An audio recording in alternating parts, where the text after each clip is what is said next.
అందరికీ నమస్కారం. నేను సిడిపిఓ నర్సీపట్నం. ముందుగా అందరికీ అంతర్జాతీయ యోగా దినోత్సవ శుభాకాంక్షలు. మన భారత ప్రధాని మొట్టమొదటిగా 2014లో ఐక్యరాజ్య సమితి సర్వసభ్య సమావేశంలో యోగా దినోత్సవం జూన్ 21న ప్రతి సంవత్సరం జరుపుకోవాలని సర్వసభ్య సమావేశంలో తీర్మానం చేయడం జరిగింది.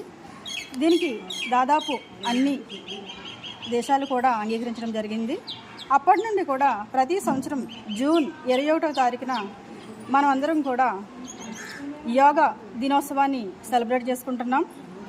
ఈరోజు మహిళాభివృద్ధి మరియు శిశు సంక్షేమ శాఖ ఆధ్వర్యంలో నడుస్తున్నటువంటి చిల్డ్రన్ హోమ్ నర్సీపట్నంలో ఉన్న బాలికలందరికీ కూడా యోగా ఆసనాలు ఏ విధంగా వేయాలి, యోగా వలన ఉపయోగాలు ఏంటి అనేది మనం తెలియజేయడానికి మనం చిల్డ్రన్ హోమ్లో ఉన్నాము. సో అందరికీ కూడా యోగాసనాలు ఏ విధంగా వేయాలనేది ఇప్పుడు చేసి చూపిద్దాం. Thank you.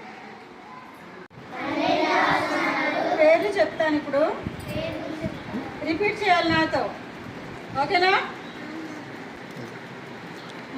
మొదటిది ప్రణామాసనం, హస్త ఉత్తానాసన్, పాదహస్తాసన్, అశ్వ సంచలనాసన్,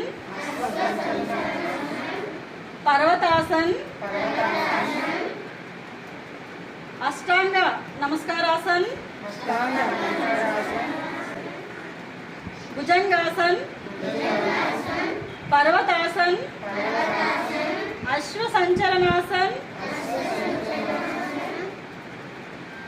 పాదహస్తాసన్, హస్త ఉత్తానాసన్, ప్రణామాసన్. రైట్. ఇప్పుడు సూర్య నమస్కారాలు నేను చేసి చూపిస్తాను. నేను చేసిన తర్వాత మరలా నాతో పాటు మీరు చేయాలి, ఓకేనా? చెప్పిన ఆసనాలన్నీ గుర్తున్నాయా? రైట్. వజ్రాసనం చెప్పండి. వజ్రాసనం. చాలా మిగిలిన ఆసనాలు చేస్తాను. రైట్. అందరికీ